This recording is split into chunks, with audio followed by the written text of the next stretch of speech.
Hello friends, मेरा नाम मनीष है और मैं अपने इस यूट्यूब चैनल मनी ज्ञान टेक 2801 में आपका स्वागत करता हूं। दोस्तों, इस डिजिटल युग में हर दूसरा व्यक्ति यूपीआई के जरिए पेमेंट कर रहा है। दोस्तों, अगर आप ऑनलाइन बैंकिंग और यूपीआई पेमेंट का यूज करते हैं तो आज का ये वीडियो आपके लिए काम का हो सकता है। तो बिना देरी किए करते हैं वीडियो को स्टार्ट। सभी तरह की ऑनलाइन पेमेंट को यूपीआई ने बहुत ही आसान बना दिया और फोन द्वारा कोई भी यूपीआई पेमेंट बड़ी आसानी से सेकेंडों में हो जाती है। यूपीआई के इस सिंपल और सेफ प्रोसीजर के कारण ही आज के टाइम में ज्यादा से ज्यादा लोग यूपीआई पेमेंट का यूज कर रहे हैं। तो आज के समय में हम हर छोटी से छोटी और बड़ी से बड़ी हर तरह की पेमेंट को करने के लिए यूपीआई का प्रयोग करते हैं और बिना यूपीआई के हमारे कोई भी पेमेंट आज के टाइम में पॉसिबल नहीं। यानी हम लगभग सभी तरह की पेमेंट के लिए यूपीआई पर निर्भर हो गए हैं और आज के समय में ज्यादा से ज्यादा लोग सभी तरह की पेमेंट को करने के लिए इस यूपीआई का ही प्रयोग करते हैं। लेकिन क्या हमने सोचा है कि एक दिन में हम मैक्सिमम कितने यूपीआई ट्रांजैक्शन कर सकते हैं? क्या इसकी कोई लिमिट तय की गई है?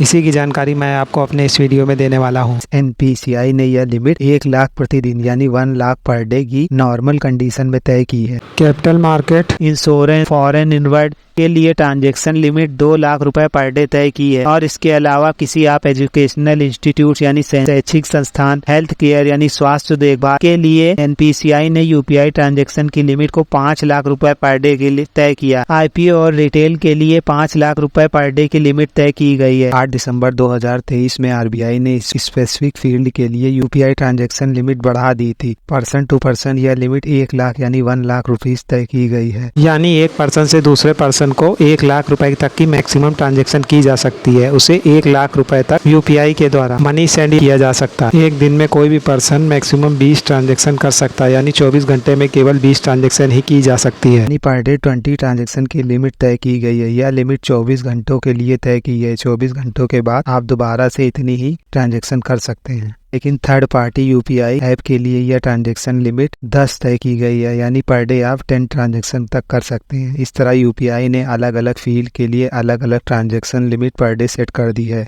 उसी के अकॉर्डिंग हमें ट्रांजैक्शन करना होगा, क्योंकि अगर एनपीसीआई के रूल के अकॉर्डिंग हम ट्रांजैक्शन यानी यूपीआई पेमेंट को करते हैं तो हमारा कोई भी यूपीआई पेमेंट और ट्रांजैक्शन फेल नहीं होगा। इससे बड़ी आसानी से हम किसी भी तरह की यूपीआई पेमेंट को कर पाएंगे। वर्तमान में एनपीसीआई ने यूपीआई के दैनिक यानी डेली लेन देन ट्रांजैक्शन की लिमिट को अलग अलग बैंकों के लिए अलग अलग निर्धारित किया है। ये लिमिट बैंकों के अकॉर्डिंग 25,000 से लेकर 1 लाख रुपए तक की हो सकती है। अब बात की जाए यूपीआई ट्रांजैक्शन पर लगने वाले चार्जेस की, तो अलग अलग ट्रांजैक्शन के अकॉर्डिंग ये चार्जेस पड़ते हैं। जैसे कि post office, telecom, utility, agriculture, education पर 0.7% का ट्रांजैक्शन चार्ज पड़ता है। इसके अलावा सुपरमार्केट पर 0.9% का, इंश्योरेंस, म्यूचुअल फंड और रेलवे पर 0.1% का यूपीआई ट्रांजैक्शन चार्ज पड़ता है। बात की जाए bank to bank UPI transaction की, तो इस पर कोई भी फीस या शुल्क नहीं लिया जाता। और अगर व्यापारी वर्ग यानी business person wallet UPI payment link का यूज करके 2000 से ऊपर के अमाउंट की पेमेंट करते हैं तो उस पे 1.1% का चार्जेस लगता है। और अगर आप 2000 से कम के अमाउंट का ट्रांजैक्शन करते हैं तो उस पे कोई भी चार्जेस या फीस नहीं लिया जाता।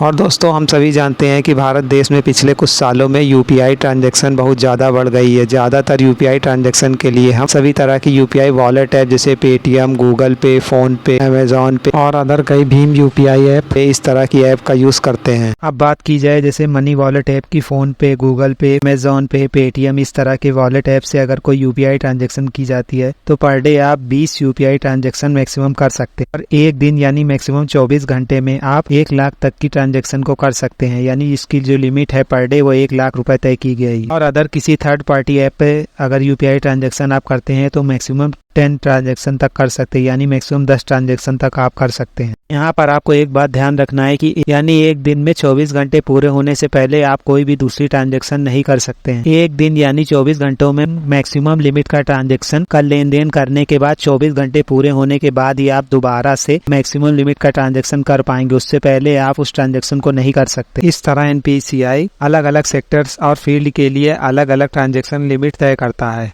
जिसके अकॉर्डिंग हमें यूपीआई पेमेंट करने में और आसानी होती है। हमें बस एनपीसीआई द्वारा बनाए गए रूल के अकॉर्डिंग ही सभी यूपीआई ट्रांजैक्शन को मैनेज करना है, तभी हम आसानी से अपनी यूपीआई ट्रांजैक्शन को पूरा कर पाएंगे। दोस्तों, यहाँ वीडियो में दी गई जानकारी से आपको पता चल गया होगा कि यूपीआई ट्रांजैक्शन की लिमिट में क्या क्या चेंजेस हुए हैं और एनपीसीआई ने किस तरह अलग अलग क्षेत्र के लिए अलग अलग ट्रांजैक्शन लिमिट तय की है और उन पर लगने वाले टैक्सेस भी तय किए हैं। उम्मीद है आपको दोस्तों वीडियो में दी गई जानकारी समझ में आ गई होगी। और इस वीडियो से जुड़ा आपका कोई सवाल हो तो कमेंट सेक्शन में आके मुझसे सवाल पूछ सकते हैं। मैं आपके सभी सवालों के जवाब देने की पूरी कोशिश करूंगा। अगर आप इस तरह की जानकारी की वीडियो आगे भी पाना चाहते हैं तो मेरे इस चैनल को सब्सक्राइब करना ना भूलें। तो अगर वीडियो में दी गई जानकारी अच्छी लगी हो तो इस वीडियो को ज़्यादा से ज़्यादा अपने फ्रेंड्स और रिलेटिव से शेयर करें ताकि उन्हें भी इस तरह की जानकारी मिल पाए। वीडियो को एंड तक देखने, अपना सपोर्ट बनाए रखने और मुझे मोटिवेट करने के लिए आप सभी का धन्यवाद। Thanks for watching my video. Thank you all of you.